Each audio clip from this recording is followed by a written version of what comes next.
ಮನುಷ್ಯ ಶಕ್ತಿವಂತ, ಯುಕ್ತಿವಂತ. ಇಂದಿನ ಆಧುನಿಕ ಯುಗದಲ್ಲಿ ತನ್ನ ಅನುಕೂಲತೆಗಾಗಿ ಬೆಟ್ಟವನ್ನೇ ಕಡಿದು ದಾರಿ ಮಾಡಿಕೊಂಡ, ಕಾಡನ್ನೇ ಕಡಿದು ನೆಲೆ ಕಂಡುಕೊಂಡ, ಪ್ರಕೃತಿಯನ್ನೇ ತನ್ನ ಹತೋಟಿಯಲ್ಲಿ ಇಟ್ಕೊಳ್ಬೇಕು ಅಂತ ಆತ ತುಂಬ ಪ್ರಯತ್ನಿಸ್ತಾನೆ. ಆದರೆ ಅದು ಸಾಧ್ಯನಾ? ಖಂಡಿತ ಸಾಧ್ಯ ಇಲ್ಲ. ನಮ್ಮ ಜೀವನದ ಹಾದಿ ಕೂಡ ಅಷ್ಟೇ. ತನ್ನ ಇಚ್ಛೆಯಂತೆಯೇ ಇರಬೇಕು, ಎಲ್ಲ ತನ್ನ ಹತೋಟಿಯಲ್ಲೇ ಇರಬೇಕು ಅಂತ ಅಹಂಭಾವದಿಂದ ಬೀಗ್ತಾನೆ. ಆದರೆ ಇದ್ದಕ್ಕಿದ್ದಂತೆ ಸಮಸ್ಯೆಗಳು ಎದುರಾದಾಗ ಭಯಭೀತನಾಗ್ತಾನೆ. ಎಲ್ಲದಕ್ಕೂ ಮೀರಿದಂತಹ ಒಂದು ಶಕ್ತಿ ಇದೆ, ಅದುವೇ ದೈವಶಕ್ತಿ. ಶಬರಿಮಲೆ ಅಯ್ಯಪ್ಪ ಸ್ವಾಮಿಯ ಮಾಲಾಧಾರಿಗಳು ಸಹ ತಾವು ಮಾಲೆ ಹಾಕಿದಂತಹ ಆರಂಭದ ಮೊದಲನೇ ದಿನದಿಂದ ಹಿಡಿದು ಶಬರಿಮಲೆ ಕ್ಷೇತ್ರಕ್ಕೆ ಹೋಗಿ ದೇವರ ದರ್ಶನವನ್ನು ಪಡೆದು ಮರಳಿ ಮನೆಗೆ ಬರುವವರೆಗೂ ತುಂಬ ಕಠಿಣವಾದ ಕಟ್ಟುನಿಟ್ಟಾದ ನಿಯಮಗಳನ್ನು ಪಾಲಿಸ್ತಾರೆ. ಯಾವುದೇ ಲೋಪಗಳು ಬಾರದಿರುವಂತೆ ಎಚ್ಚರ ವಹಿಸ್ತಾರೆ. ಅಕಸ್ಮಾತಾಗಿ ಈ ಅವಧಿಯಲ್ಲಿ ವ್ರತಾಚರಣೆಯ ದಿನಗಳಲ್ಲಿ ಯಾವುದಾದ್ರೂ ಲೋಪಗಳು ಬಂದರೂ ಸಹ ಮುಂದೆ ಅದು ಇನ್ಯಾವ ರೀತಿಯ ಸಮಸ್ಯೆಗಳು ನಮಗೆ ಎದುರಾಗುತ್ತೋ ಅನ್ನುವಂತಹ ಎಚ್ಚರಿಕೆ ಅವರಿಗಿರುತ್ತೆ. ಹಾಗಾಗಿ ವಿನಮ್ರದಿಂದ ನಡೆದುಕೊಳ್ತಾರೆ. ಇದು ಶ್ರೀ ಅಯ್ಯಪ್ಪ ಸ್ವಾಮಿಯ ಆರಾಧನೆಗೆ ಇರುವಂತಹ ಪಾವಿತ್ರತೆಯ ಸಂಕೇತ ಅಂತಾನೆ ಹೇಳ್ಬೋದು. ಇವತ್ತಿನ ವಿಶೇಷ ಮಹರ್ಷಿವಾಣಿ ಕಾರ್ಯಕ್ರಮದಲ್ಲಿ ನಾವು ನೋಡ್ತಾ ಇದ್ದೀವಿ ಬಳೆಪೇಟೆ ಕ್ರಾಸ್ನಲ್ಲಿ ಅದ್ಧೂರಿಯಾಗಿ ನಡೆದಂತಹ 44ನೇ ವರ್ಷದ ಶ್ರೀ ಅಯ್ಯಪ್ಪ ಸ್ವಾಮಿಯ ಪೂಜಾ ಮಹೋತ್ಸವದ ದೃಶ್ಯಗಳನ್ನು. ಬನ್ನಿ ಕಾರ್ಯಕ್ರಮವನ್ನು ಮತ್ತೆ ಮುಂದುವರಿಸೋಣ. ತಾಯಿಗೆ ಗುಡಾನ್ನ ಪ್ರೀತಿ ನಮೋ ನಮಃ ಅಂತ ಹೇಳ್ತೀವಿ. ದೇವಿಗೆ ಅಮ್ಮನವರಿಗೆ ಪೊಂಗಲ್ ನೈವೇದ್ಯ ಬಹಳ ವಿಶೇಷ.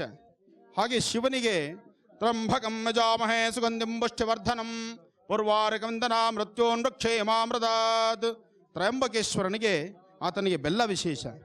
ಹಾಗೆ ಹರಿಹರ ಪುತ್ರನಿಗೆ ಸ್ವಾಮಿ ಅಯ್ಯಪ್ಪನಿಗೆ ಕಬ್ಬಿನ ಹಾಲೇ ವಿಶೇಷ. ಓಂ ಸ್ವಾಮಿಯೇ ಶರಣಮಯ್ಯಪ್ಪ. ಪುಷ್ವಾಯಾಶ್ಚ ಪುಷ್ವನೇ ಬೃಹಸ್ಪತಿ ಪ್ರಸೋಧಾಸ್ತಾನೋ ಮುಂಚಂತಗಮ್ಮಸಃ. ಸ್ವಾಮಿಗೆ ಶುದ್ಧ ಜಲ ಅಂದರೆ ಎಳನೀರಿನಿಂದ ಅಭಿಷೇಕ. ಎಳನೀರು ಅಭಿಷೇಕ ಇದು ಬಹಳ ವಿಶೇಷವಾದ್ದು.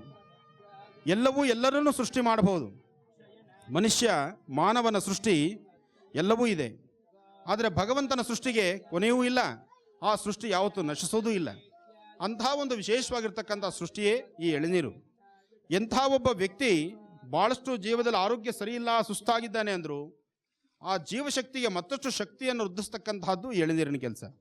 ಅಂತಹ ಎಳನೀರು ಕಾಯಾಗಿ ಆ ಕಾಯಲ್ಲಿ ತುಪ್ಪವನ್ನು ತುಂಬಿ ಆ ತುಪ್ಪವನ್ನು ಸ್ವಾಮಿಯ ಅಭಿಷೇಕಕ್ಕೆ ಕೊಂಡೊಯ್ತಕ್ಕಂಥದ್ದು ಬಹಳ ವಿಶೇಷ. ಹರಿಹರ ಪುತ್ರನೇ ಶರಣಮಯ್ಯಪ್ಪ.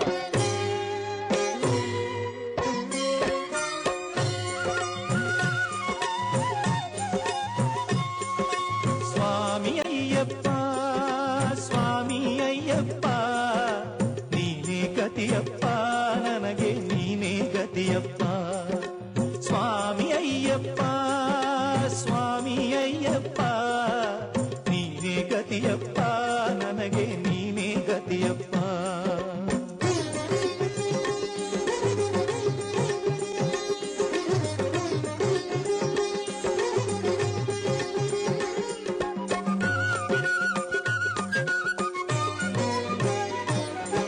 ಅಂಧಕಾರದಲ್ಲಿ ಅಲೆದಾಡುತ್ತಲಿರುವೆ, ಕಂಗಳಿದ್ದು ತಂದೆ ಏನು ಕಾಣದಿರುವೆ.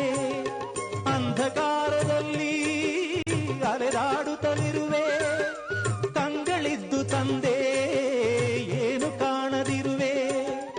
ಏಕೆ ಇನ್ನು ದೇವಾ ಕರುಣೆ ತೋರದಿರುವೆ, ಏಕೆ ಇನ್ನು ದೇವಾ ಕರುಣೆ ತೋರದಿರುವೆ. ಅಯ್ಯಪ್ಪ ಸ್ವಾಮಿಯ 18 ಮೆಟ್ಟಿಲುಗಳು ಭಕ್ತರ ಪಾಲಿನ ಧನ್ಯತೆಯ ಸಂಕೇತ. ಶಬರಿಮಲೆಯಲ್ಲಿರುವ ಸ್ವಾಮಿಯ ಸನ್ನಿಧಿಯನ್ನು ಸೇರಲು 18 ಮೆಟ್ಟಿಲುಗಳೇ ಕಟ್ಟ ಕಡೆಯ ಮಾರ್ಗ. ಒಂದೊಂದು ಮೆಟ್ಟಿಲಿಗೂ ಕರ್ಪೂರವನ್ನು ಹಚ್ಚಿ ಬೆಳಗಿಸುತ್ತಾ ಸ್ವಾಮಿಯ ಸೇವೆಯನ್ನು ಮಾಡಿದರೆ ಭಕ್ತರಿಗೆ ಮುಕ್ತಿ ಮಾರ್ಗ ಲಭಿಸುತ್ತದೆ ಎನ್ನುವ ನಂಬಿಕೆ ಇದೆ. ಜೀವನದ ಸಾರ್ಥಕತೆಯ ಮೋಕ್ಷ ಸಾಧನೆಗೆ ಹಾದಿಯೇ 18 ಮೆಟ್ಟಿಲುಗಳು. ಸಿರಿಯು ಬೇಕು ಎಂದು ಕೇಳಲಾರೆನಯ್ಯ, ಸ್ವರ್ಗ ನೀಡು ಎಂದು ಬೇಡಲಾರೆನಯ್ಯ. ಸಿರಿಯು ಬೇಕು ಎಂದು ಕೇಳಲಾರೆನಯ್ಯ, ಸ್ವರ್ಗ ನೀಡು ಎಂದು ಬೇಡಲಾರೆನಯ್ಯ.